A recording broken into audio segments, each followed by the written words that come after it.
तो कहानी की शुरुआत में हम देखते हैं कि एक बर्फीले तूफान में एक कार चलाते हुए हमारा हीरो दिल्ली की ओर जा रहा होता है।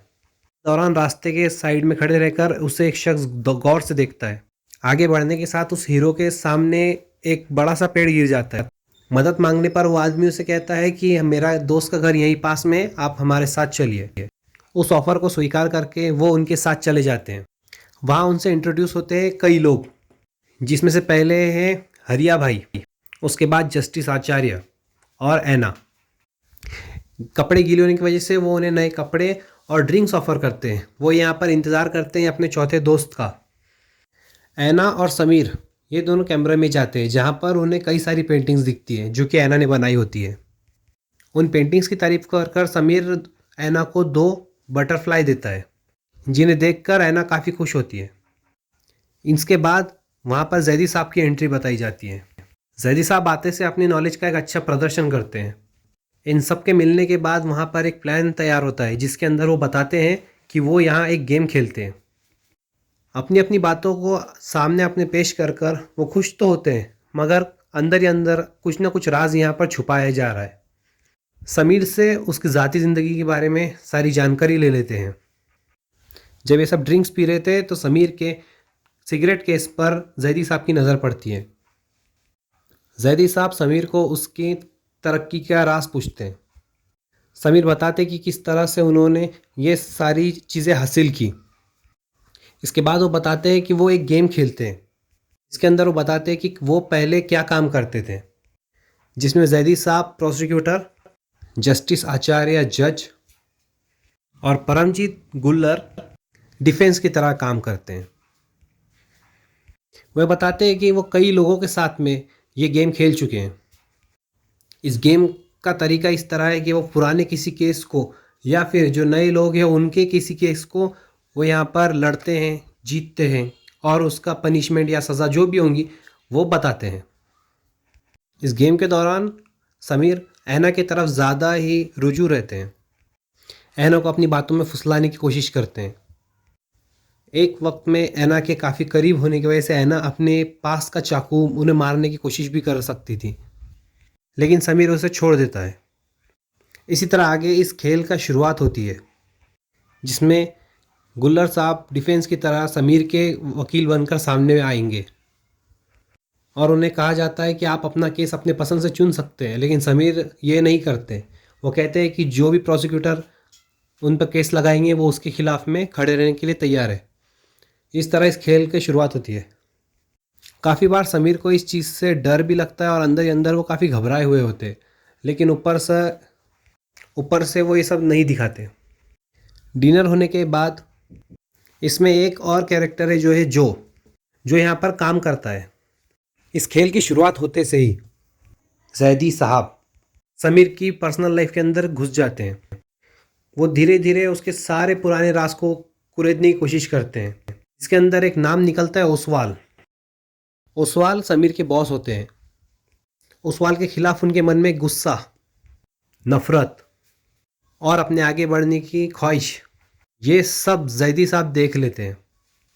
जैदी साहब ये इल्ज़ाम लगाते हैं कि उनके बॉस के कत्ल के पीछे समीर का हाथ है और इसी कत्ल के इल्ज़ाम में वो उन पर केस का आरोप लगा देते हैं। ओसवाल और उसके रिलेशन के बारे में जानते हैं, उसकी वाइफ कौन थी और समीर का उससे क्या रिश्ता है। इन्हीं सब बातों पर वो बात करते रहते हैं। जिसके बाद उनकी बैक स्टोरी बताई जाती है समीर, जिसमें कहते हैं कि जब वो ओसवाल की वाइफ से मिले थे उन्हें पता ही नहीं था कि वो ओसवाल की वाइफ है। वो एक क्लब में एक दूसरे को मिले थे, जहाँ पर ओसवाल की वाइफ काफ़ी ज़्यादा पीकर डांस कर रही थी। उन्हें देखा। जब बाहर निकले तो वहाँ पर उनके कान का एक झुमका गिर गया था, जिसे लौटाने के लिए वो उनके पास गए थे। उसके बाद एक काफ़ी सेड्यूसिंग सीन होता है, जिसके बाद इनकी नज़दीकियाँ बढ़ जाती है। काफ़ी वक्त तक का इनका अफेयर रहता है, जिस पर प्रोसिक्यूटर कहते हैं कि नताशा और समीर ने मिलकर ओसवाल का मर्डर किया है। जिसके बाद समीर का जवाब काफ़ी ट्विस्ट वाला होता है, जिसमें वो बताते हैं कि ओसवाल की मौत नेचुरल थी, उसे हार्ट अटैक हुआ था। जैदी साहब निराश होते हैं, लेकिन हार नहीं मानते। जहरी साहब अपनी एक स्टोरी के साथ वहाँ तैयार हो जाते हैं, जिसमें वो बताते हैं कि वो बेकसूर नहीं है। समीर बदला लेने के लिए नताशा ओसवाल का इस्तेमाल करते हैं। उन्हें पता चलता है कि ओसवाल को हार्ट अटैक हुआ था। इसके बाद वो प्लान करते हैं कि वो एक वीडियो बनाएंगे, जिसके बाद ओसवाल को दूसरा अटैक आएगा और वो ज़िंदा नहीं बचेगा, और वो इस प्लान को एग्जीक्यूट करते हैं। जैदी साहब इसे प्रूफ करने के लिए समीर के फ़ोन में वो वीडियो बताते हैं, जिसे देखने के बाद सबकी आंखें फटी की फटी रह जाती हैं।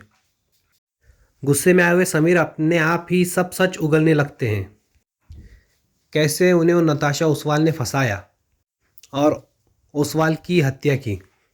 असली कहानी तो ये होती है कि नताशा ओसवाल अपनी एक झूठी कहानी रचकर समीर के पास जाती है।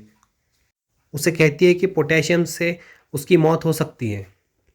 जिसके बाद अगले दिन गोल्फ कोर्ट में समीर पहले ओसवाल को वीडियो भेजता है, जिसे देखने के बाद ओसवाल अपने आप थोड़ा सा झटका खाता है, लेकिन उसे अटैक नहीं आता। उसे टेबल पर बिठाने के बाद में नताशा ओसवाल उसके पैर में इंजेक्शन के ज़रिए से पोटेशियम अंदर छोड़ देती है, जिसके बाद ओसवाल की वहीं मौत हो जाती है। ये सारा सच अपने मुंह से समीर बता देता है। मौत के बाद नताशा समीर को इग्नोर करने लगती है। अपना काम निकलने के बाद वो उसे मिलती भी नहीं।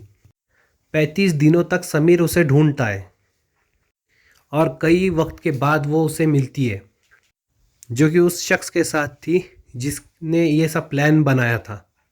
उन दोनों का अफेयर था और उन्होंने समीर को फंसाया था। सच्चाई जानने के बाद समीर उनकी वीडियो निकाल लेता है और उन्हें ब्लैकमेल करने लगता है। ये सब सच इन सब के सामने आने के बाद जस्टिस आचार्य अपना फैसला सुनाते हैं, जिसमें उसे समीर को दोषी पाया जाता है और उसे फांसी की सज़ा दी जाती है। फांसी का डर इस कदर बढ़ जाता है कि वो उन सब से डरने लगता है। उस डर की वजह से वो वहाँ से भागने की कोशिश करता है। अपनी बातों में ऐना को फंसाता है। उससे चाबी लेता है उस ताले की। उसे खोलने ही वाला होता है कि वहाँ जो आकर उस पर हमला कर देता है एक छुरी से। होने के बाद वो सबके सामने आते हैं, जहाँ पर उन्हें पता चलता है कि जो भी वो सब कह रहे थे वो सब रिकॉर्ड हो चुका है, और जस्टिस आचार्य और प्रोसिक्यूटर और डिफेंस ये सब मिलकर उसे फंसा रहे थे। अपना सच कबूल करने के बाद वो प्रूफ को हाई कोर्ट को सबमिट करने वाले थे। अपना भांडा फूटने की वजह से वो गुस्से में आकर अपनी बंदूक निकालकर वहाँ सबको शूट करने की कोशिश करते हैं। सारे प्रूफ लेकर वो सबको शूट करने की कोशिश करता है, जिस दौरान वहाँ पर जो उनका डॉग था टाइगर, उसे वो गोली मार देते हैं। उसके बाद वो लॉक पर गोली मारकर वहाँ से बाहर भाग जाता है। बाहर बर्फीले इलाके में भागते हुए काफ़ी मुठभेड़ होती है सबसे। जो को भी मारता है। प्रोसिक्यूटर, डिफेंस इन सबको मार पीट करने के बाद में वो सारे प्रूफ को वहीं तोड़कर वहाँ से भागने की कोशिश करता है, जबकि उसे वहाँ पर कहा प्रोसिक्यूटर रुकने की कोशिश करते हैं। आखिरी पॉइंट पर वहाँ पहुँच जाता है जहाँ पर बर्फ़ काफ़ी पतली होती है। उसके बाद वहाँ पर एक काफ़ी बड़ा हादसा होता है और जिसके बाद समीर उस पहाड़ से नीचे गिर जाता है। ये सब वो सब पीछे खड़े रहकर देख रहे थे।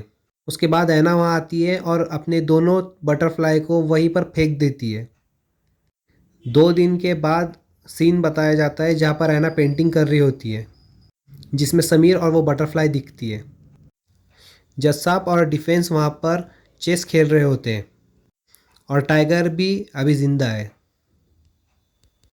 वहाँ पर दरवाजे की नॉक होता है और वहाँ जाकर देखते हैं तो नताशा ओसवाल वहाँ खड़ी होती है, जो कि समीर का फ़ोन तलाश करने के लिए आई होती है। उसे देखने के बाद सब उससे ज़ोर ज़बरदस्ती करते हैं वहाँ रुकने के लिए, जिसके बाद वो अंदर आ जाती है। आखिरी सीन में प्रोसिक्यूटर अपने कुछ बात कहते हैं, जिसके बाद ये पिक्चर का एंड